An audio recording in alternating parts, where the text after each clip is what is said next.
good day. This is John Marvin Mendoza, and this is a video performance for baking techniques and methods. First, we got sugar for ingredients. Second is butter. Then we have flour. Then we prepare eggs and the milk for cold milk. We have mixing tools. Here is a wooden spoon, fork, spoon, sifter, a bowl, and some plates. Now we have different types of mixing techniques. First is sifting, second is kneading, third is cut or cutting in, fourth is beating, fifth is stirring, sixth is creaming, seven is whipping, eight is cut and fold, nine is folding, 10 is blending, and the last is binding. First method is sifting.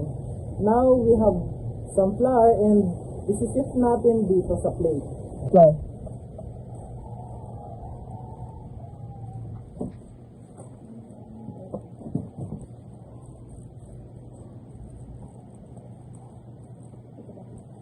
Pause mo muna po.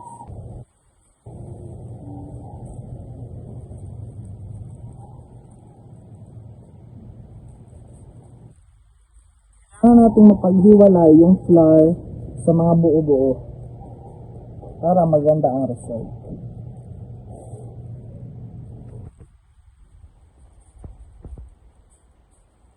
Now we're done for first step, which is sifting.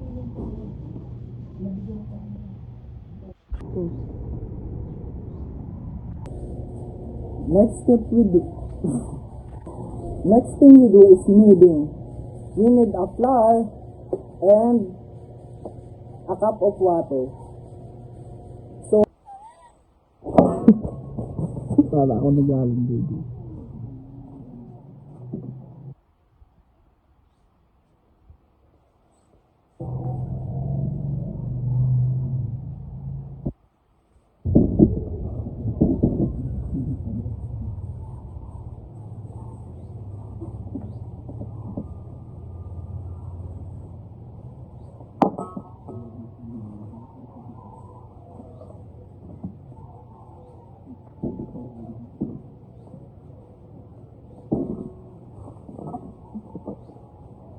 Cut.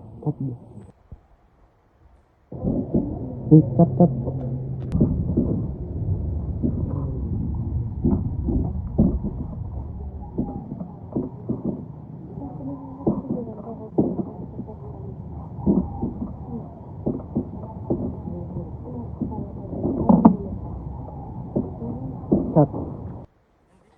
Result of kneading. Naka-form na tayo ng dough. Yan, okay. Next step is cutting or cutting in. So, we need to use a butter and a flour.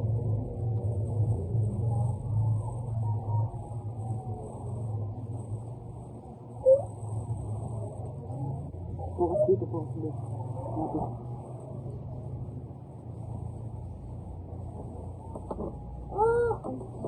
We need to use a 2 fork or we use our bare hands to mix. Kailangan natin ng cold butter para i-mix ang flour sa third step.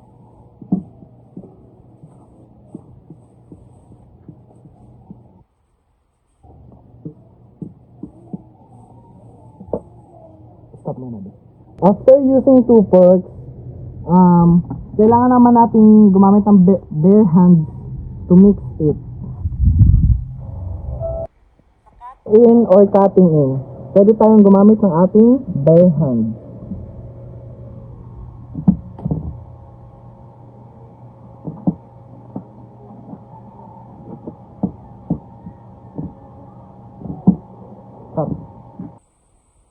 The result of cutting in or cut in.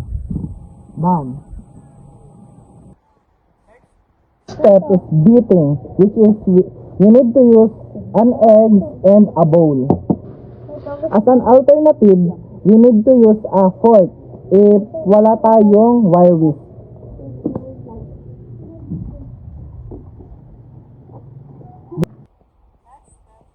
Beating, we need an egg and a bowl. Then we need a fork to beat it.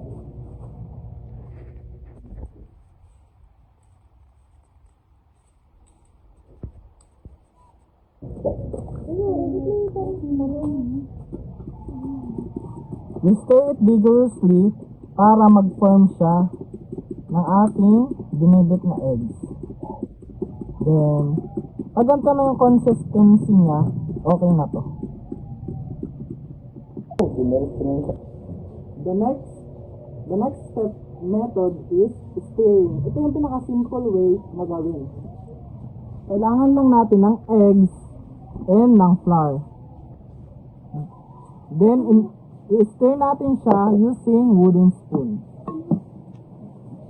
Like this.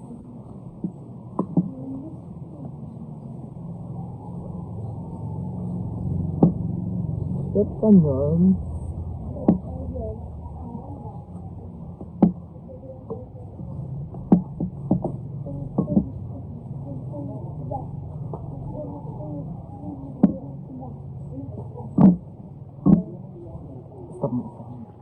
Until we achieve this texture or consistency. Well done. Okay na po. Next step is creaming. You need to use.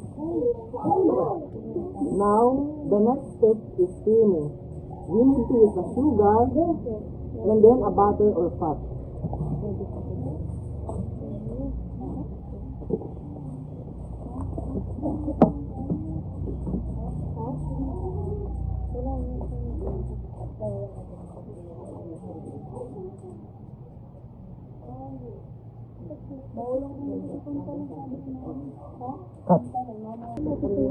Then we add sugar and a butter. So, kailangan natin gumamit ng wooden spoon para i-mix ito.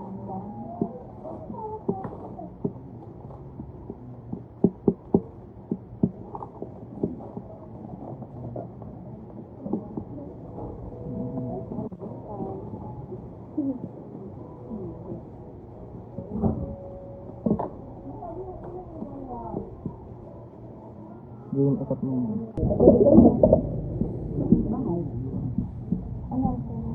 You need to mix it well. So, kaunti yung butter natin at sugar. So, ganito ang magiging result niya.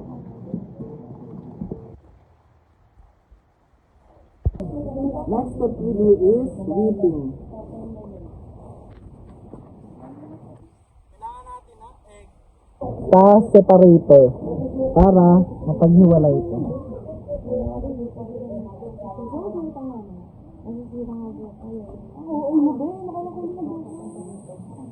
So, ang kailangan lang natin dito ay egg.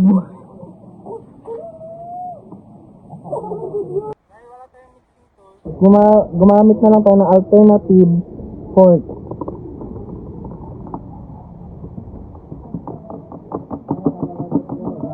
Kailangan yung consistency nito ay medyo foamy para sa procedure na whipping. Sige, ikat mo muna. Ano ko muna. So, ganito yung magiging result niya. Foamy siya. Next method is blending. Kailangan natin ipag-combine sa mga next step is blending. Hahalo-haloin natin. Next method is blending. I-combine natin yung dry ingredients at itong dalawang ingredients. Ito na.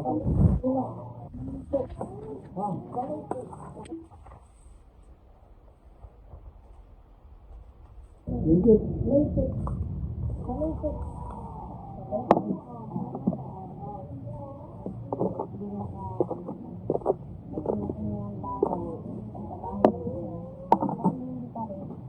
So, gagamitan na lang natin siya ng fork as alternative.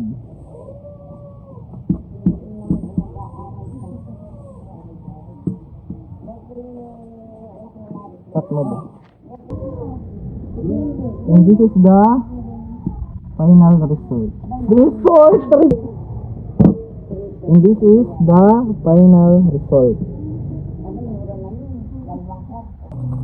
So, lalagyan natin siya ng milk. Ingredients. Mas masarap to baby. Diba? Parang kasi laki lang nito. So, this is the final product. Okay na to.